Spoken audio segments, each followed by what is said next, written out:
Morning everyone. This morning we are going to put the wires on these two fences where I've rammed the posts in. So it's fencing up either side of the gully. There was always a fence there, but only on one side of the drain.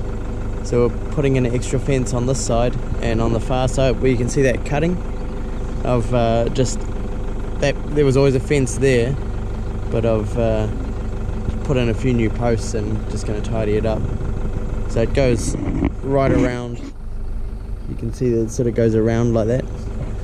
And, yeah, put new posts in all the way around there. Cut that track, put posts in on it, and rammed in posts on this side to fence that drain off. That drain's got no water in it at the moment. It's absolutely dry.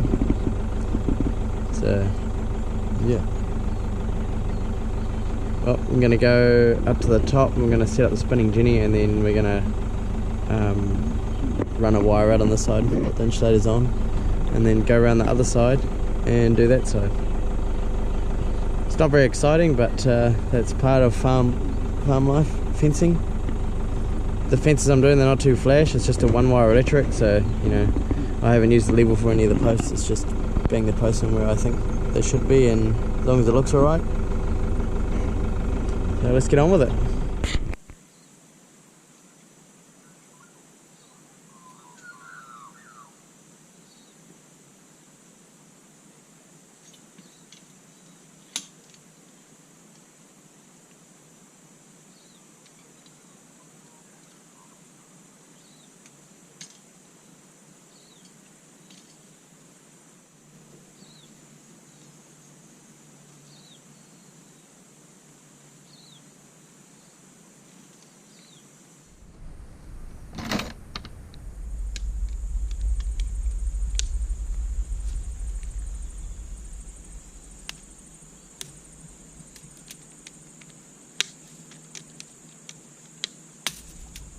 I'm not a professional fencer, so don't do what I do. I'm probably doing it the wrong way. Unless someone fences for me.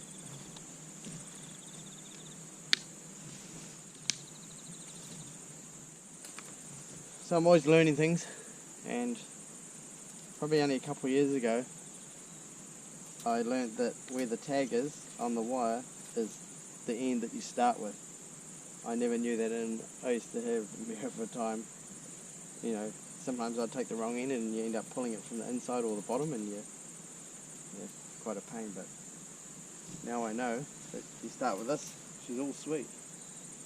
When I'm running out a long length, I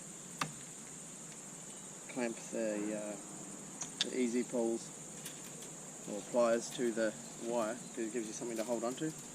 It's quite a stretch. It'd be probably 200 or 300 meters. It's not as long as what other people do, but when you're not following a straight line, you know, it does tend to be a bit harder to pull.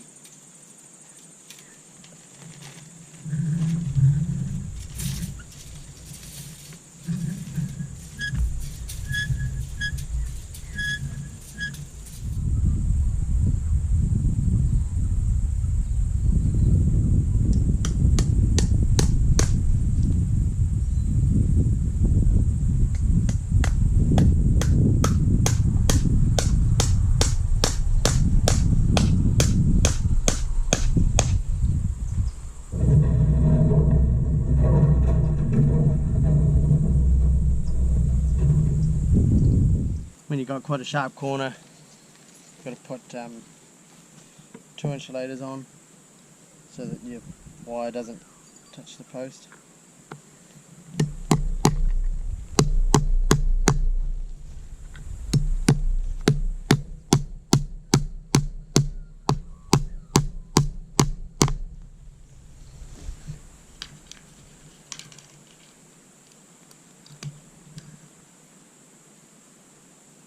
And on this post we don't need to have 2, you can just have 1, but sometimes you've got to put an extra one around here, but the way the posts have been rammed in, you're only going to need 1.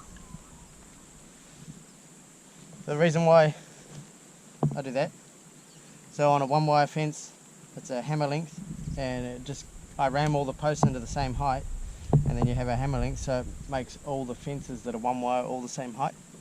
And then when it comes to a 2-wire, because we do some 2 wires, I put the hammer head like that, put the first insulator on, then put the hammer underneath the insulator, and put the second insulator like that.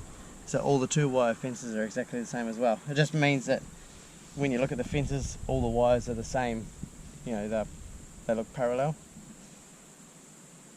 So yeah, I just like them being tidy. Now just got to tie it off to that post behind the gorse bush there, and tighten it up, and this side is done. I'll hook it up to the power on both at both ends, so there's power coming from both directions. Alright, so I use these Easy Way electric fence tensioners. My brother got a whole lot of these. They're second hand. He got hundreds. I don't know where he got them from. They're off trade me, but he gave a whole lot to me, and they're really good. There'd be hundreds of these around the farm now. So you just put the wire through there and you just turn it, and then you make up these wire pins. They do come with them, but a lot of them didn't have them, so I've made them. But you just put it on, turn the handle, so it's as tight as you want it, and that's it.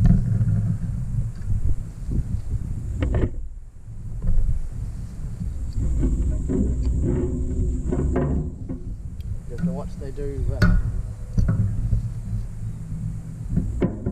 go sometimes. Perfect. Drag boat.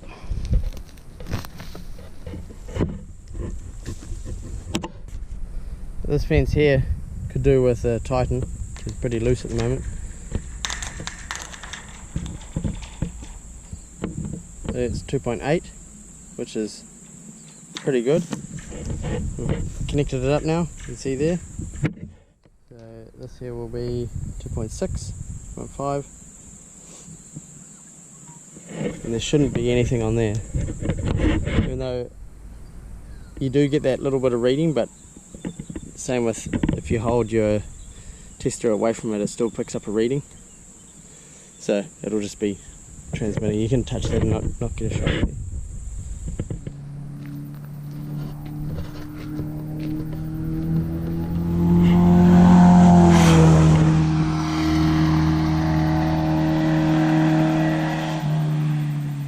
Self-isolating, eh?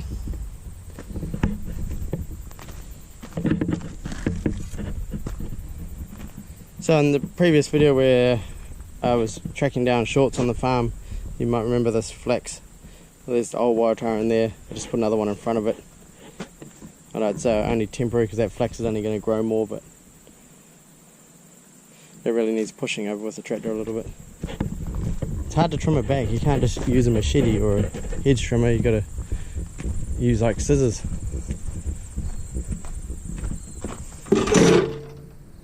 We get a lot of this here.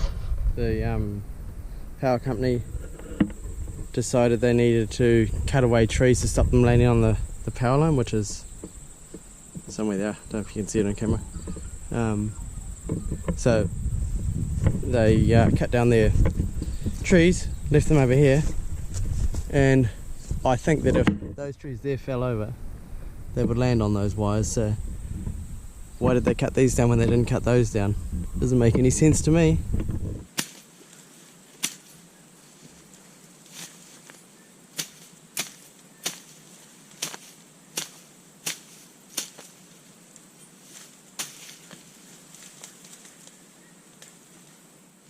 So what I'm going to do is I'm just going to put extra wire tire in somewhere down here amongst this rubbish, and tighten the wire up, and that'll be it.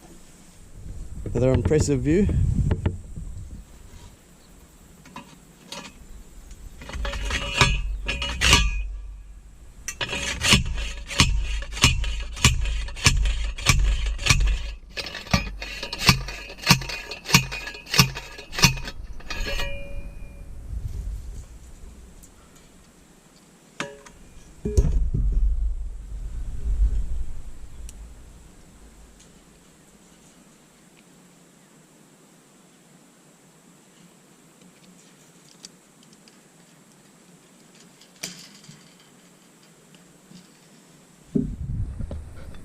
Right, so I've just been in for some lunch.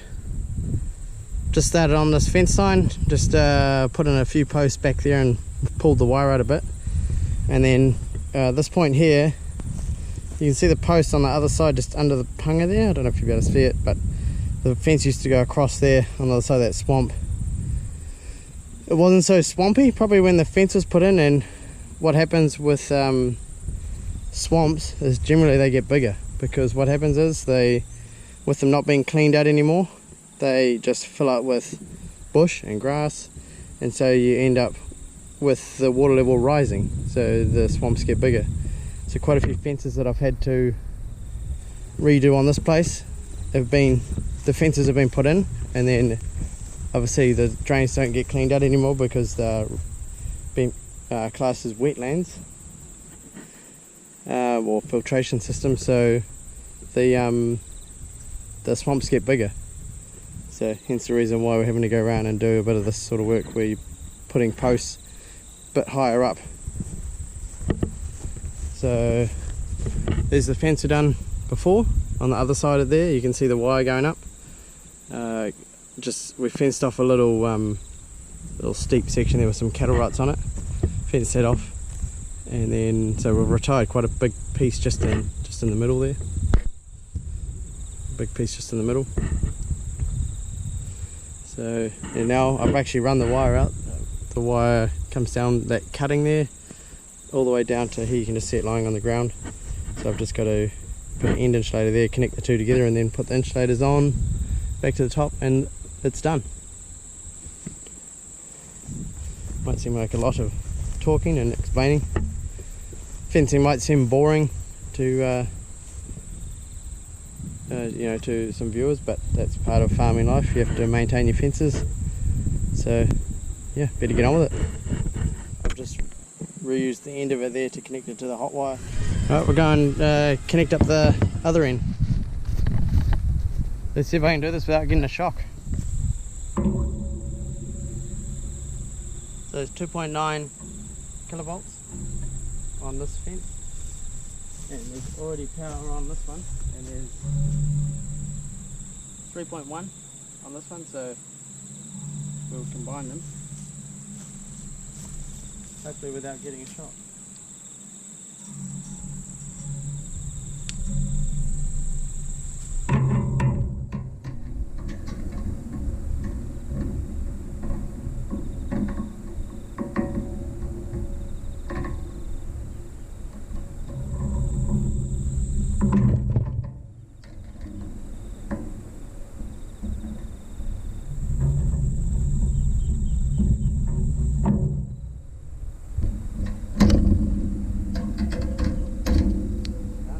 Now connected. 3.2, 3.1. Power is definitely getting better. I know there's probably going to be quite a few gates that are just open over there, and there's a piece that's shut off that I tested just before over that way, so I need to go and turn all that back on. We've had the fertiliser truck doing this side of the farm. That's where we started off this morning. It's the other fence going down the other side of that tree there. So yeah, good result, all done.